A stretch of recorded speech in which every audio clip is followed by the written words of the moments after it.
We're off to Africa. We left the East Bay on Tuesday, September 10 for our 4:30 p.m. flight to Dubai and drove across the newly opened eastern span of the Bay Bridge. As we left, the Bay Area was bracing for the America's Cup Finals. At least Larry Ellison was. Our 15-and-a-half-hour flight arrived in Dubai at about 9 p.m. September 11th, as we had crossed the international dateline somewhere northeast of Greenland during the long night.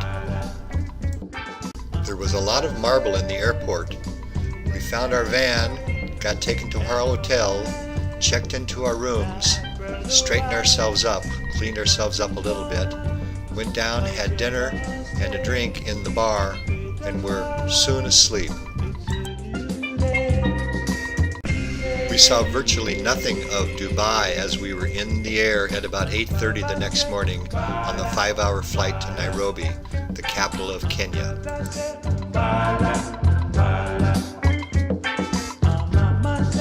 Nairobi is the capital of Kenya and is a very large city, 268 square miles. There were 3.138 million people per the 2009 census. We were met at the airport by our tour guide, Peter Cadeau, and the other 10 safariists. We were all pretty quickly loaded into 3 vans and plunged into Nairobi traffic. We checked into the Fairmont Norfolk for our Thursday, September 12th and Friday, September 13th stay.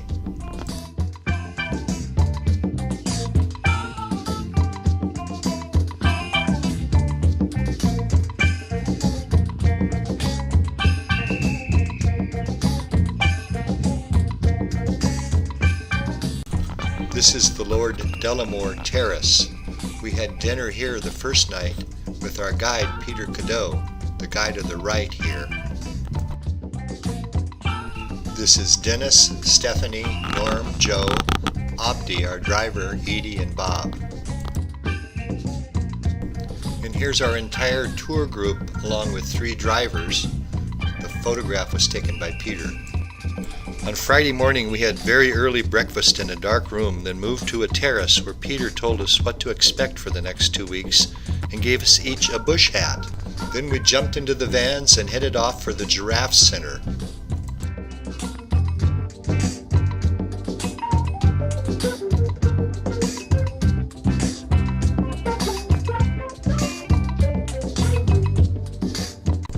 Her name is Helen, and she ate from our hands, had a very velvety feeling tongue.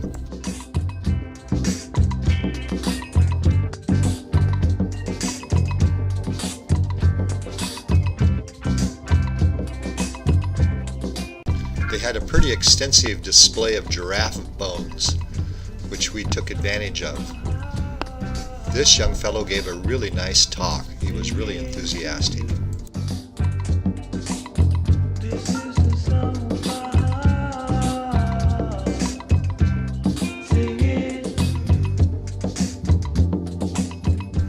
We loaded back into the vans and drove to Karen Blixen's house.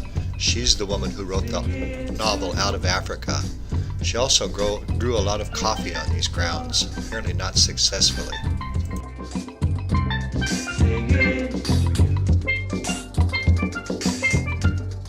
It takes a lot of heavy equipment to grind and roast coffee.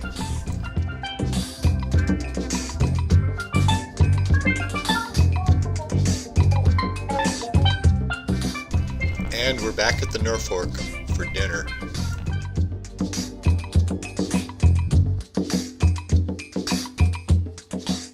Saturday morning, September 14th, and we're up and out after an early breakfast, heading out of Nairobi for the Masai Mara.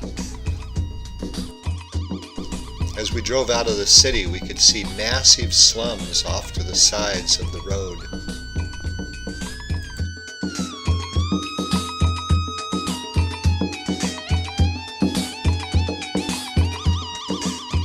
The countryside quickly became more and more rural, with Maasai-like villages sprinkled here and there. It was always interesting to drive around in Africa. En route to Masai Mara, we stop at an overlook that offers superb panoramic views of the Great Rift Valley, which divides Kenya into two geological segments.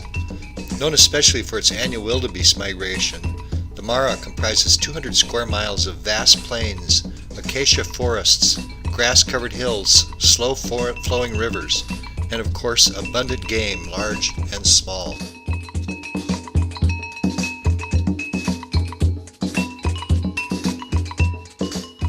About half the drive is on these paved roads, and the other half is on corrugated dirt roads. This is our first really wild, really beautiful, large animal.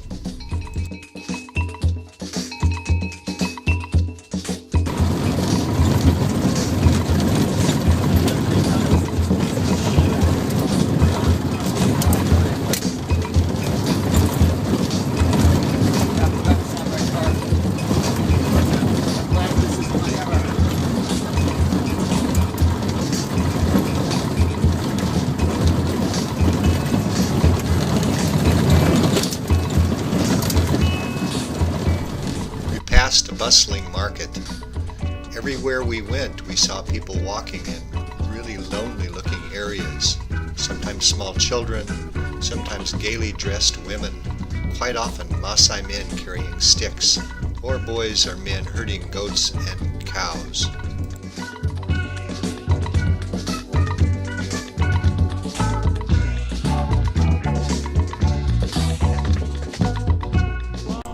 These women are offering beaded items for sale. There was an option to go on a balloon ride early Sunday morning, September 15th. This is the orientation for that ride.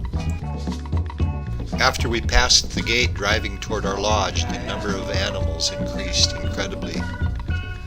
Anytime anything really interesting was spotted, the guides would radio each other and all the vans would gather to look at what was spotted.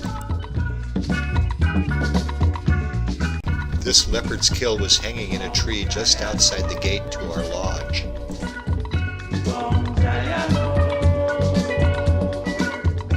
The tent cabins were neat and allowed us to hear the birds in the early morning.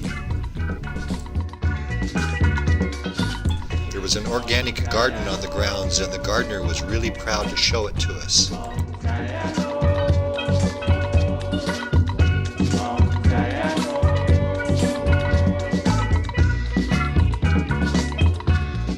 The Sarova Mara tented camp featured a really beautiful pool.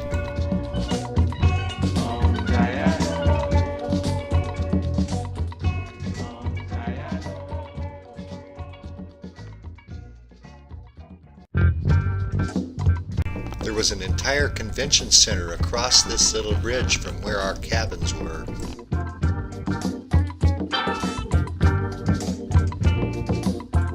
Cape buffalo is so dangerously unpredictable that it has never been tamed.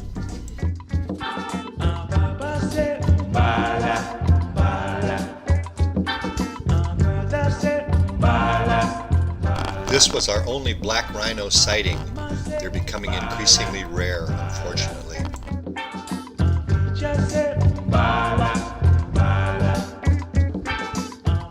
The food was plentiful and very tasty.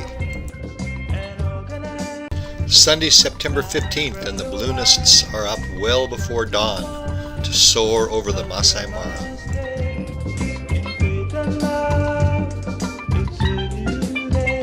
The views were spectacular.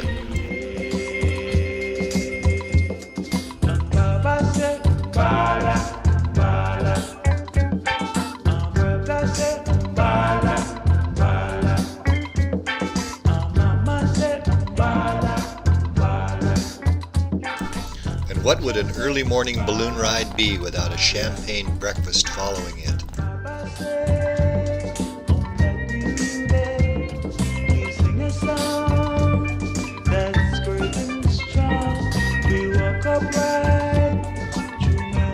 While the rest of the party ballooned, Bob and Edie went on an early morning game drive with Peter.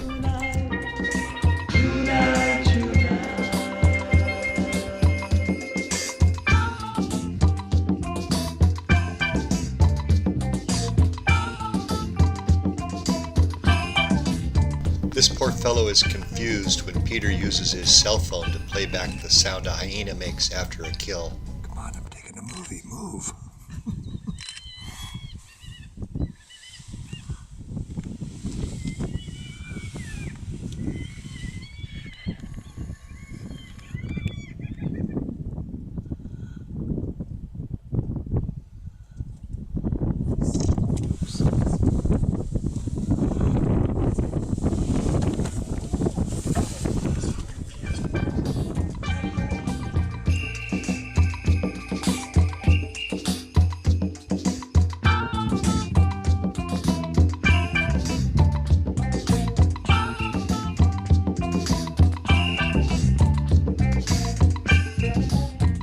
Around 10:30 we join up with the balloonists and continue on our game drive.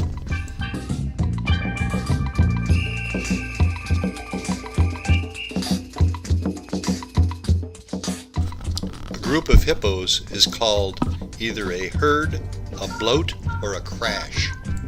I personally like crash. And a group of zebras is called a herd, a zeal, or a dazzle. I like dazzle.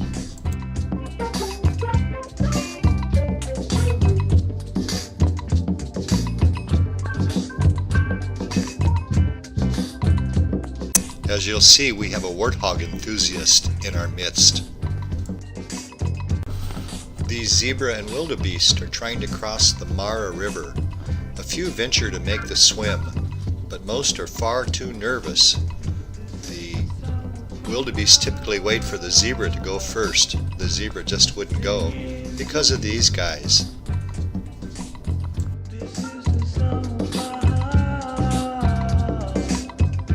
We stopped for box lunches in amidst these bushes after Peter checked for snakes and other critters. And then we're back out on another game drive.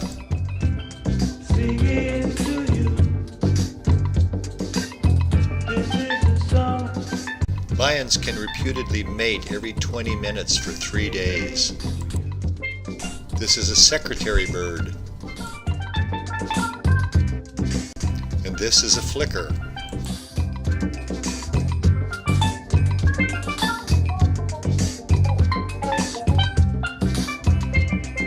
We're up and out early on Monday, September 16th for a game drive.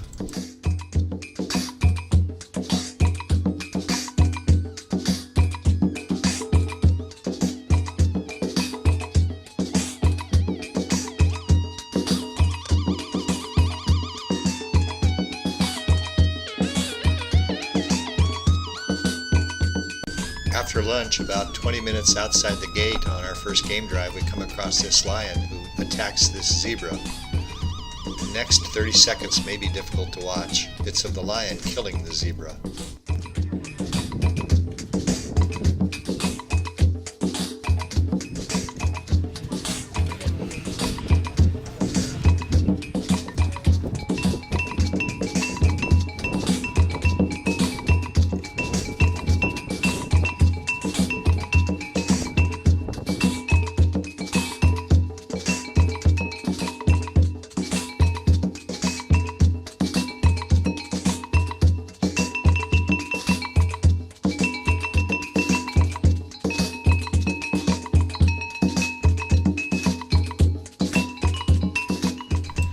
Late that afternoon, we return to the camp where we gather in the bar to salute another wonderful day in Africa. Tuesday, September 17th, and we're having breakfast on the lawn. This is our last day in the Masai Mara.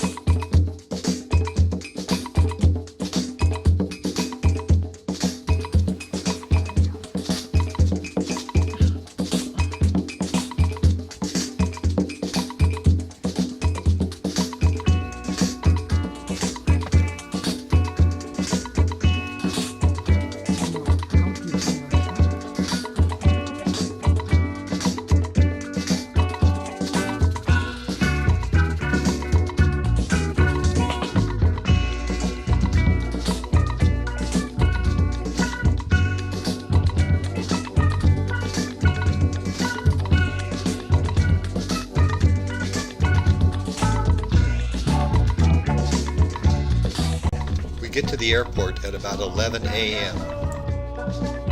Accommodations are one step down from crude, but here's our ride.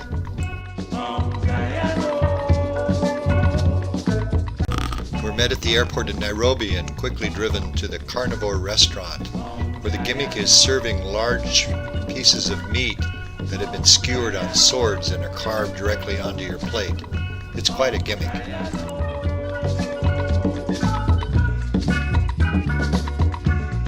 After lunch, we jump into the vans and head off for Amboseli. As we enter Amboseli, we're offered beaded work by the local women who really seem to like earrings.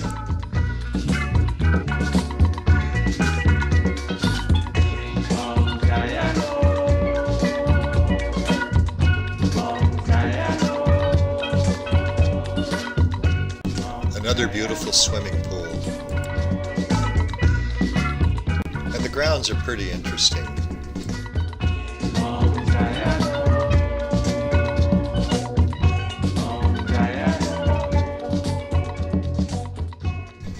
There are so many monkeys they employ a man whose only job is to try to drive them off.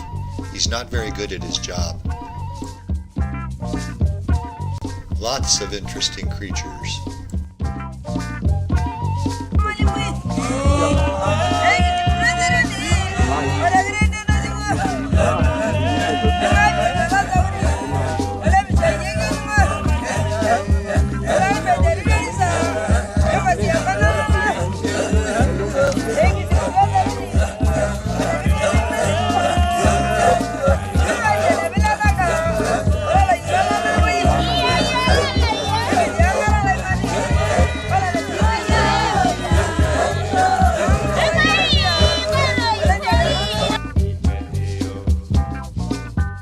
The houses are built by the women. They're made of mud, sticks, and cow poop and take about 6 weeks to build.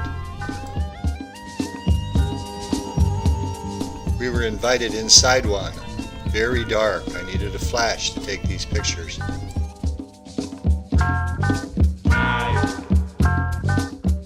They measure their wealth in cows and goats. This village used to have a lot more cows than they do now because of the drought. This guy made it look easy to start a fire using 2 sticks. It actually wasn't nearly as easy as it looked.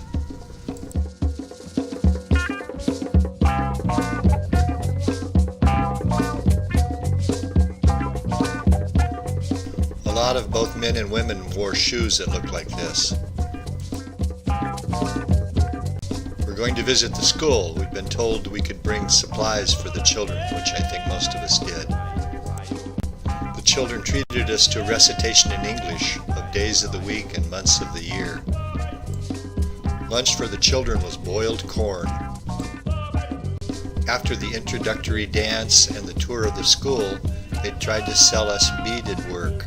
Some of it was really quite nice. She put beads on my buzzard feather that Peter had made for me and I wore as an adornment to my hat. These guinea fowl look like they'd be at home on a Thanksgiving table.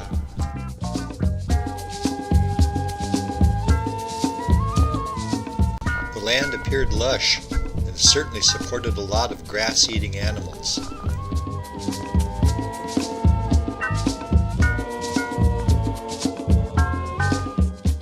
We climbed this small hill which overlooked the entire Amboseli Reserve.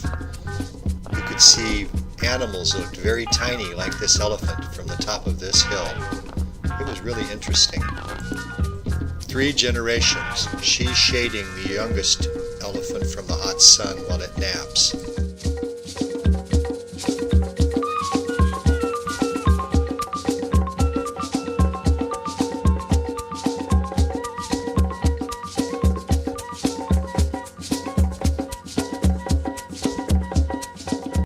We saw a lot of dust devils like the one to the right of this elephant.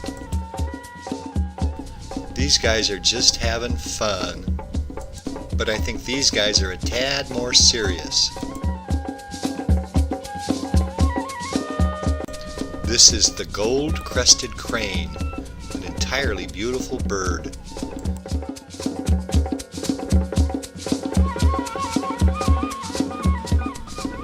another day ends in Africa. Thursday, September 19th, and we leave Amboseli by van early in the morning, crossed the border into Tanzania at Namanga, and continued onward to Arusha, gateway to Ngorongoro.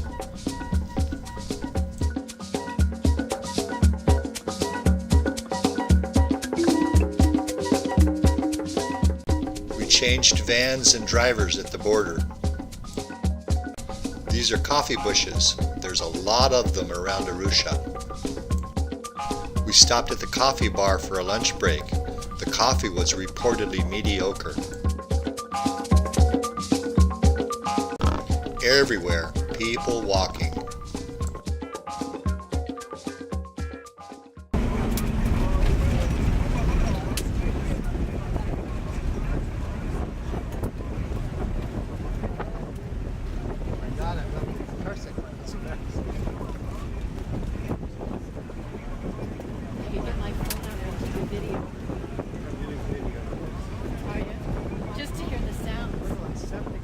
The drivers would get a radio message in Swahili and they'd put the pedal to the metal and we'd be on a mission to go see an incredibly beautiful animal.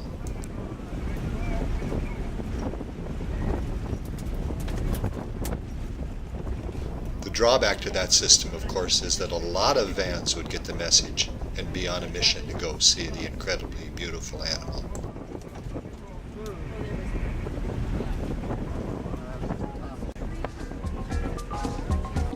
We drove by a bustling market.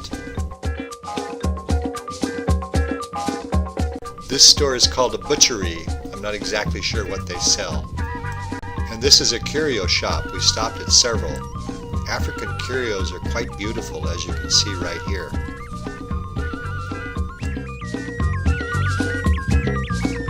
Here he is, a warthog lover, and proud of it. The Ngorongoro crater is about 100 square miles. And the lodge has a real beautiful architectural style that uses a lot of rocks. Wildlife sightings included a mouse in the bar. The view of the crater from the lodge was terrific.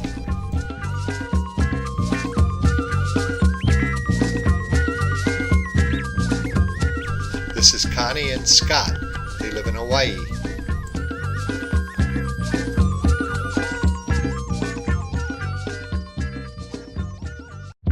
Early the next morning, we drove down into the crater.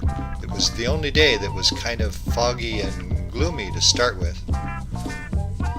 This is a secretary bird. It stomps around the grass trying to get snakes and lizards for lunch. Oh, I'm taking a movie. All right.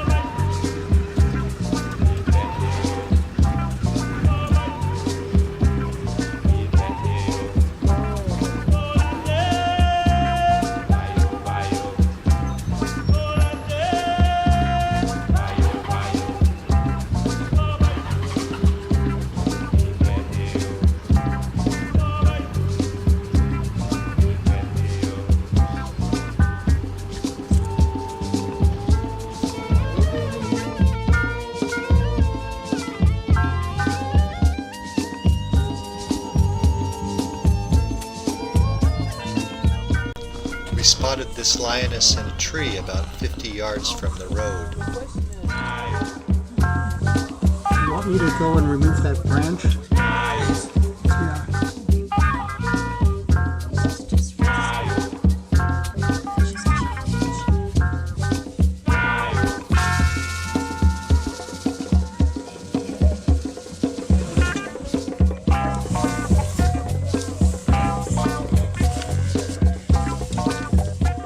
She pretty obviously just wants to take a nap.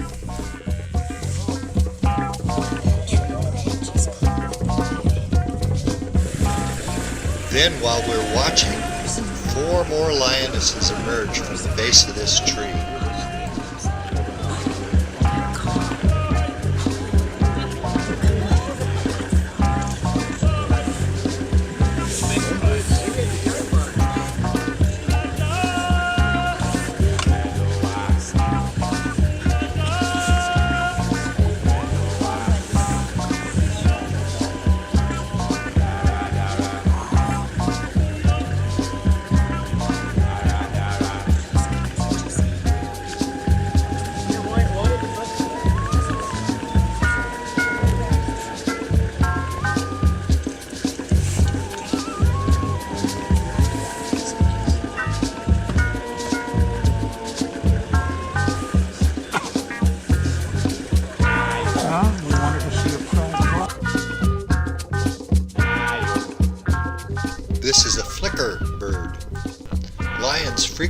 came very close to the vans. This one popped out from underneath the road right next to Joe and gave her quite a start. Leaving Ngorongoro, we're bound today for the Serengeti, the Maasai's 5,700 square mile endless plain, considered Africa's finest park and one of the world's last great wildlife refuges.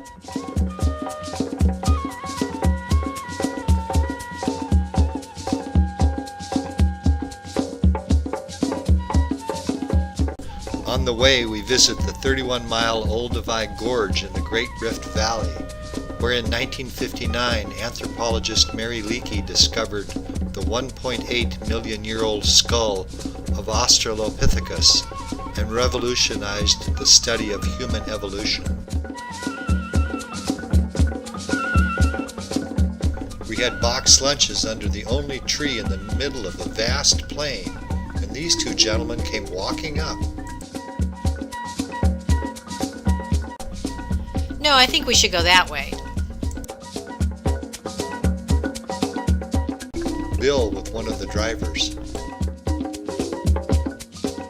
We had about a 20-minute wait while the drivers cleared paperwork to get us into the Serengeti.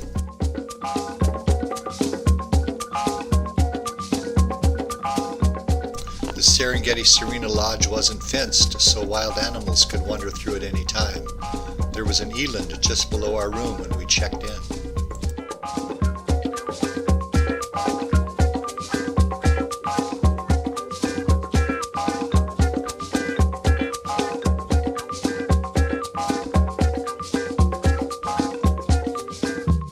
After relaxing for a couple of hours, we went on another game drive. This is a saddle-beaked stork.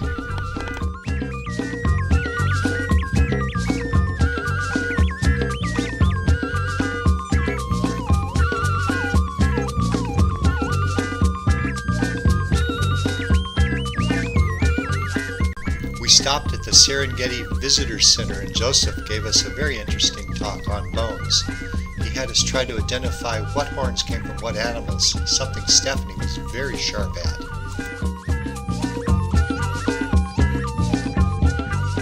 These are rock hyraxes, closely related to the elephant. There were about 15 elephants in this herd, including several very small ones.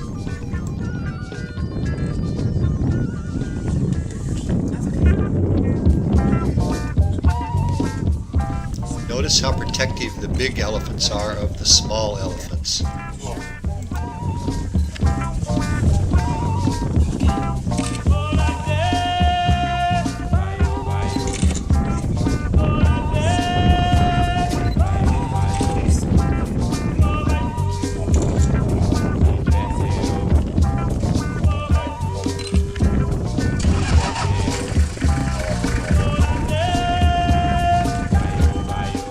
The little guy walking into the screen may have been just several weeks old at this point.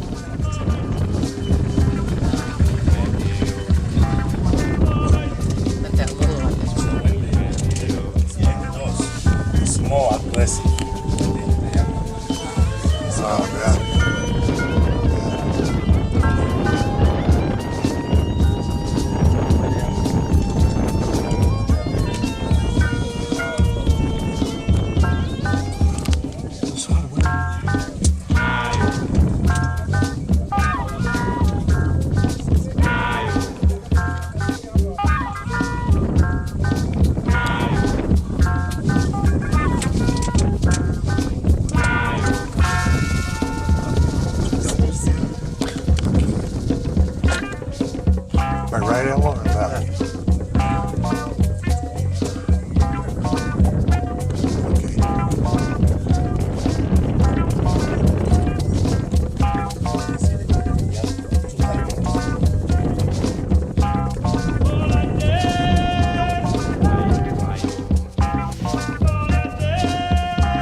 panorama for you, Cheryl. Really?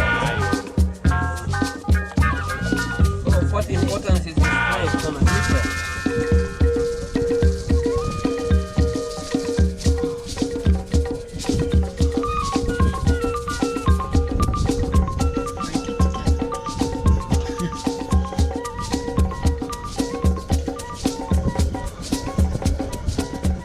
The animals almost never reacted to the motor noises.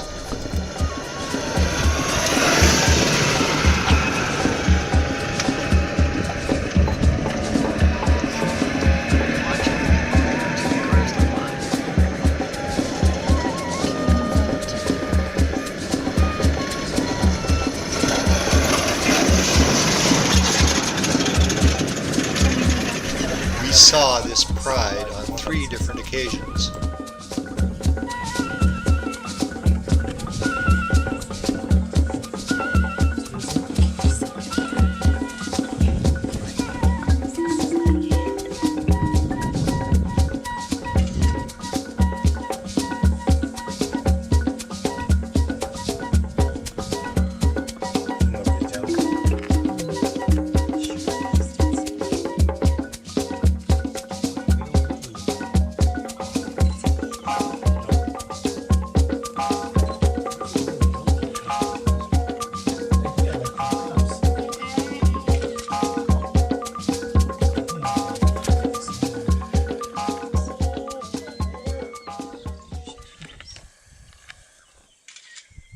No, that is a hyena.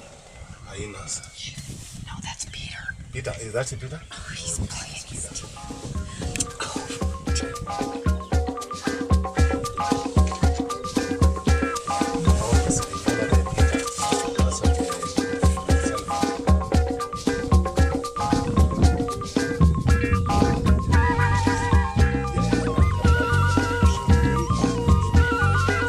Maybe let me reverse you with that.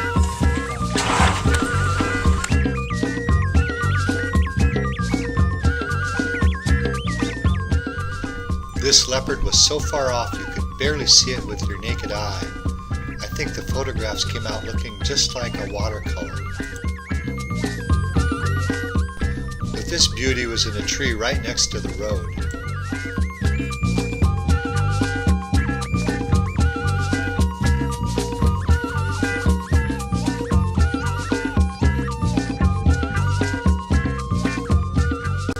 We saw these 2 cheetahs about 200 yards from the road.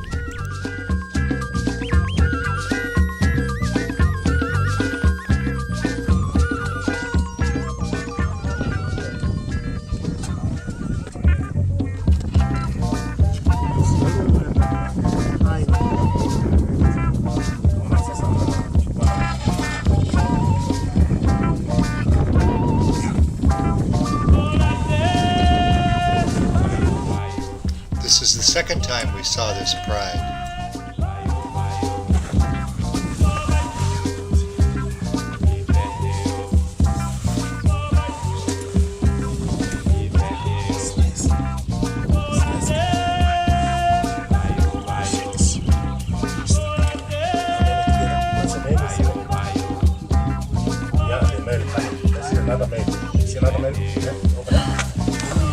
Maybe there's 2 males, but there's 1 male over there and they push over there.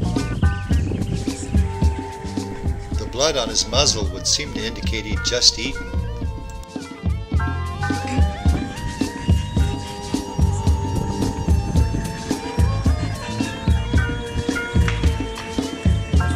Elephant, yeah.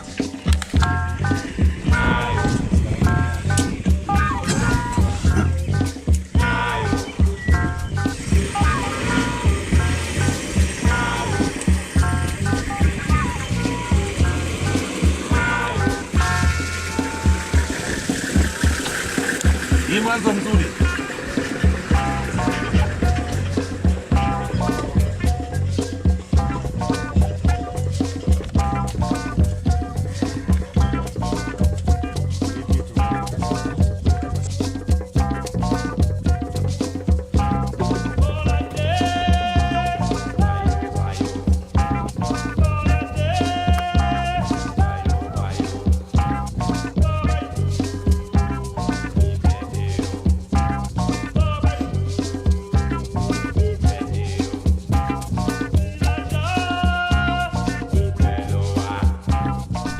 driver told us the Somalis brought these camels in.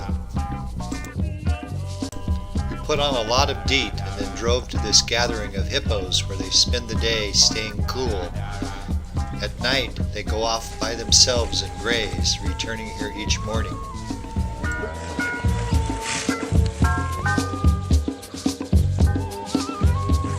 They're the most dangerous animal in Africa, especially to watercraft.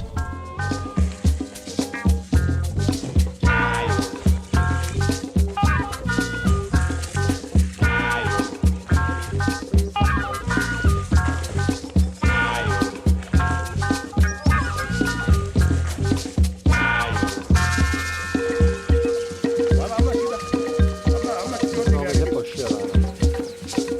Like some shit all over it.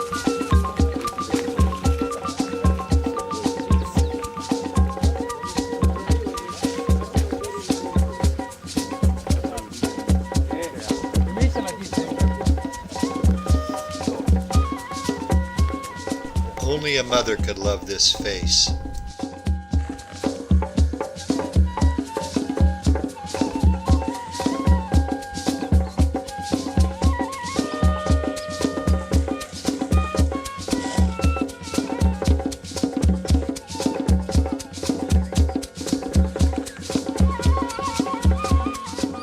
It's not at all clear to me how they can survive spending day after day sleeping in their own waste.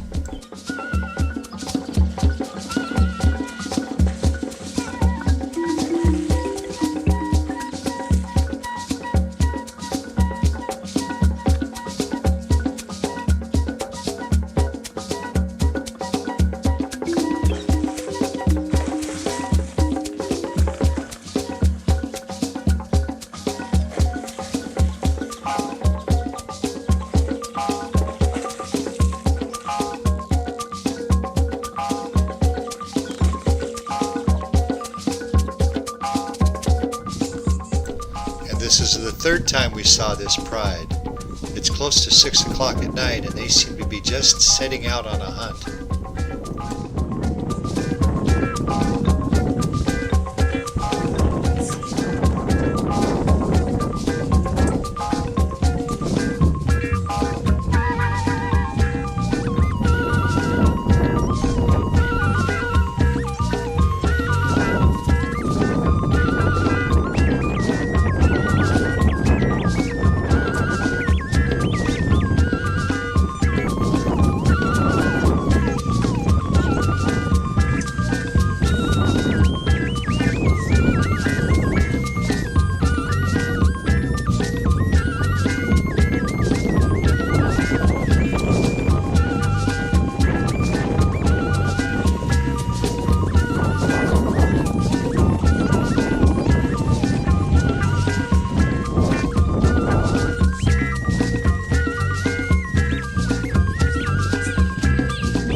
We left the Serengeti on September 23rd and suffered just a brief breakdown which the drivers quickly fixed.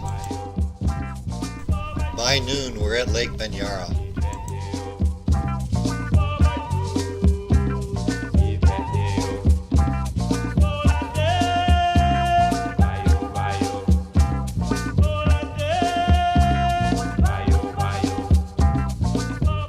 There was an incredible view from the pool.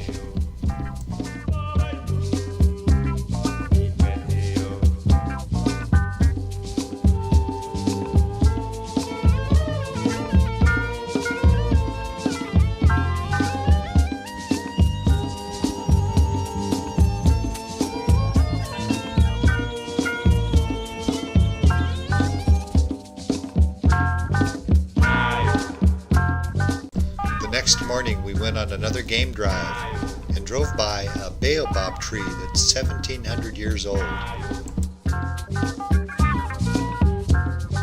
There were lots of baboons in Lake Manyara. This one could be a stand-in for Yoda.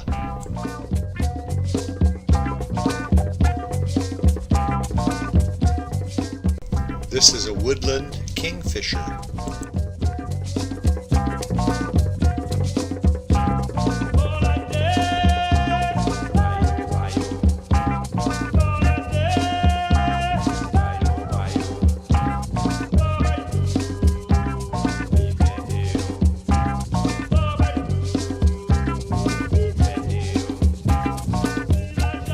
Flamingos in the very shallow Lake Manyara.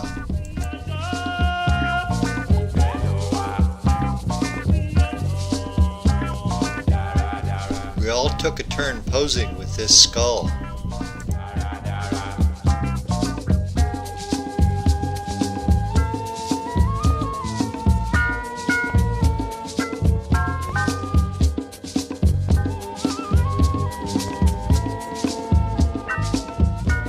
These are mongoose, or mongoose.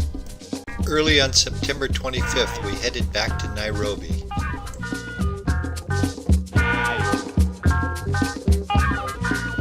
The marabou storks were waiting to greet us.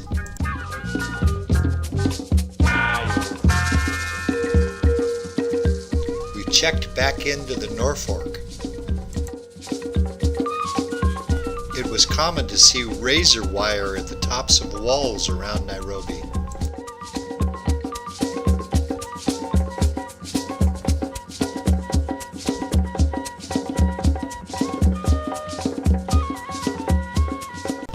Dinner at our last night at the hotel. Due to a fire at the airport several weeks earlier, accommodations were crude. It took us 33 hours to get home, but everyone should put Africa on their bucket list. Thanks for watching.